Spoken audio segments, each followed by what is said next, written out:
If a leader leaves, another will arise. These were the last words of slain Hamas leader Ismail Haniyeh to his host Iranian Supreme Leader Ayatollah Ali Khamenei before he was allegedly assassinated by Israel in Tehran. The Quranic verse about life, death, immortality, and resilience cited by Haniyeh also seems to reflect the philosophy of the Palestinian group Hamas and its armed as well as political struggle against Israel's occupation. While critics are rejoicing over Haniyeh's killing, arguing that his death will demoralize Hamas or even dismantle it, I think that it will weaken the Hamas, and that it's time for them to understand that Israel is the strongest. The Palestinian group has other ideas.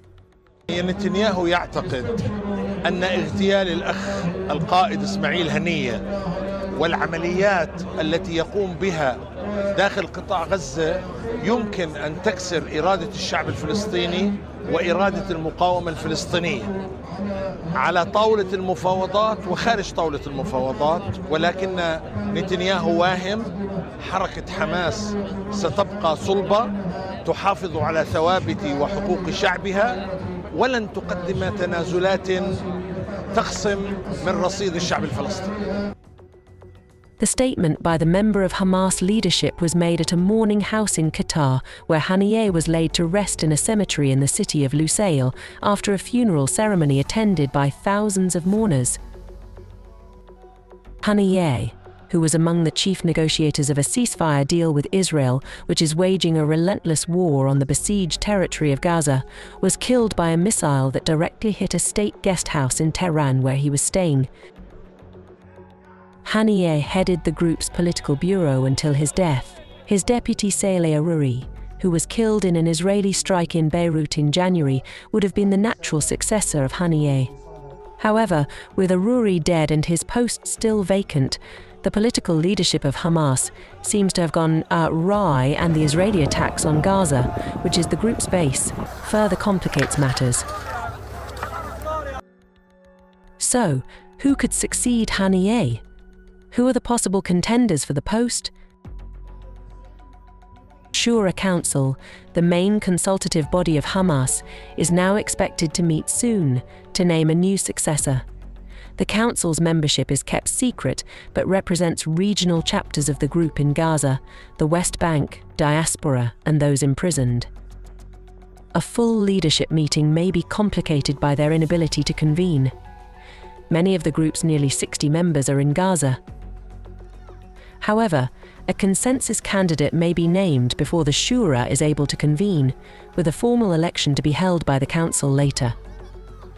Haniyeh's successor will play an important role in maintaining relations and support from Hamas's allies outside the Palestinian territories.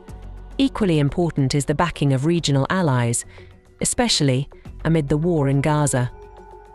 Reports suggest the choice is now likely between Khaled Meshaal, a veteran Hamas official, and Khalil al-Hayya, an important Hamas figure who was closely associated with the military leadership of Hamas.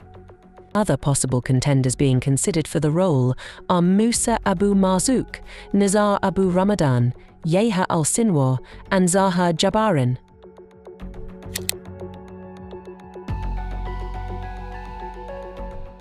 Khaled Meshaal became known around the world in 1997 after Israeli agents injected him with poison in a botched assassination attempt on a street outside his office in the Jordanian capital Amman. He has both political and diplomatic experience, but his relations with Iran, Syria, and Hezbollah have soured over his support for Arab protests in 2011. When he was in Lebanon in 2021, Hezbollah leaders reportedly refused to meet with him. However, Meshaal has good relations with Turkey and Qatar, where the group is based, and is considered a more moderate figure who headed the group until 2017. Palestinian leader Mahmoud Abbas also chose to call him to offer his condolences for the killing of Haniyeh. Meanwhile, Yahya Sinwar, the powerful military leader of Hamas, is at the opposite end of that spectrum and is unlikely to support Meshaal's leadership.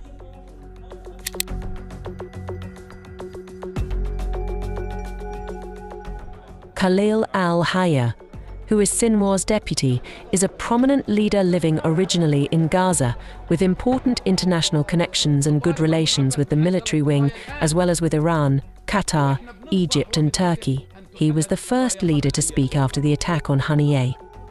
He said the killing of Haniyeh proves that Hamas's options with Israel is blood and resistance, not talks or negotiations, adding, "As much as the killing of Haniyeh pains us, we reassure the nation our option in Hamas and resistance is continuing with a clear strategy. That doesn't deviate with the martyrdom of a leader or 10.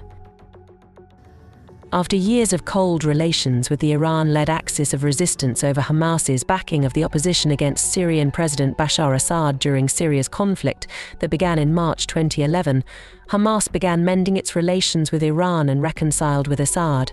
Al-Hayya was the one who headed a delegation that went to Syria in 2022 to meet Assad. Hani al-Masri, an expert on Palestinian organizations, said that al-Hayya is like Haniyeh, who was balanced and flexible, and both sides didn't see his leadership as problematic.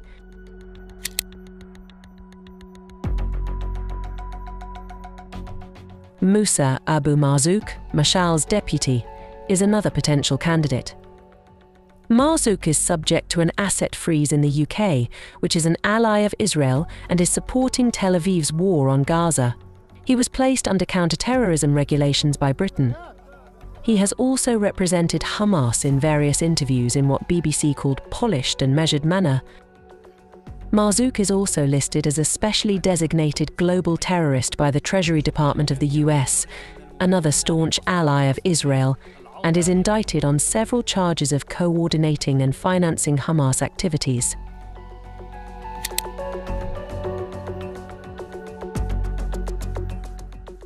Nizar Abu Ramadan had challenged Sinwar for the role of Gaza chief and is considered close to Meshaal. With a background in journalism, Ramadan was the acting member of the Palestinian Journalists Syndicate. He has also been a publisher. In 1992, he was deported by Israel to Lebanon's Marj al-Jawa.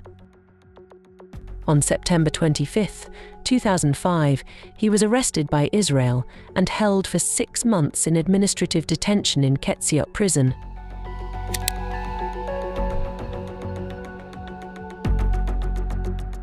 Yahya al-Sinwar, elected in February 2017 to lead Hamas in the Gaza Strip, is a hardliner and an alleged mastermind of the October 7th attack. The ascetic 61-year-old spent 23 years in Israeli prisons before being released in 2011 as part of a prisoner exchange. Born in Khan Yunis in the Gaza Strip, he joined Hamas when it was founded in 1987, the year of the first Intifada or uprising against Israel. He would go on to establish Majad, the group's internal security service. The former elite commander in the Al-Qassam Brigades, Hamas's armed wing, is wanted by Israel and appears on the United States list of sanctioned international terrorists. Al-Sinwar, who shrouds his movements in the highest secrecy, has not appeared in public since October 7th, and he is on Israel's hit list. However, observers say he is expected to remain the commander in Gaza, looking after the military front.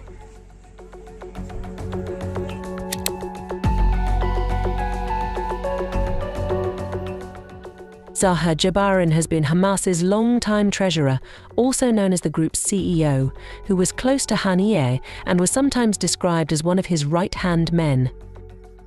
After being detained in Israeli prisons, he was released in 2011 as part of an exchange for the release of Gilad Shalit, an Israeli soldier held hostage for 5 years. Jabarin, who has strong ties with Turkey, where he once lived, has allegedly recruited people for large-scale money laundering activities, 2 of whom were arrested in Israel in 2018. He has also allegedly taken part in deadly operations carried out by Hamas's armed wing.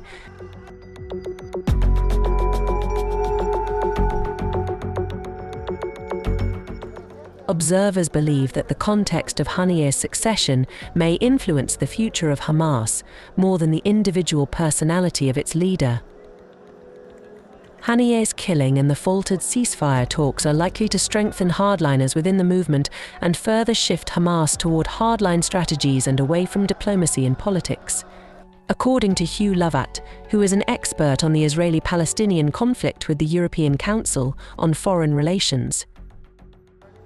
A source from the group told AFP that relations with Arab and Islamic countries will also be taken into account in picking its next leader. Qatar, which has been hosting Hamas leadership and is a key mediator in the negotiations for a ceasefire, could play the role of arbiter in naming a successor in case of a lack of internal or regional consensus. As Hamas decides on who will replace Haniyeh, analysts point out that the successor will most likely move to the top of Israel's hit list given the country's Prime Minister Benjamin Netanyahu's commitment to eliminate Hamas and its leadership. כל מחבלי החמאס, מהראשון עד האחרון, הם בני מוות. יש להם רק שתי אפשרויות, להיכנע או למות. Israel has yet to take responsibility for the attack on Haniyeh officially. It has decided to maintain silence on the matter, even as Iran, Hamas, and Turkey have explicitly blamed Tel Aviv for the reported assassination. However, the Israeli government press office did post a photo of Haniyeh on Facebook with the word eliminated over his head. The office later took down the photo. The killing of Haniyeh came less than 24 hours after Israel assassinated Fuad Shukar, a senior Hezbollah commander in Lebanon's Beirut. This has raised fears of a wider war breaking out, embroiling the entire Middle East, with both Hezbollah and Iran vowing revenge on Israel and the US deploying fighter jets and warships to the region. Given the escalating tensions in the region, the new Hamas leader will have his work cut out for him.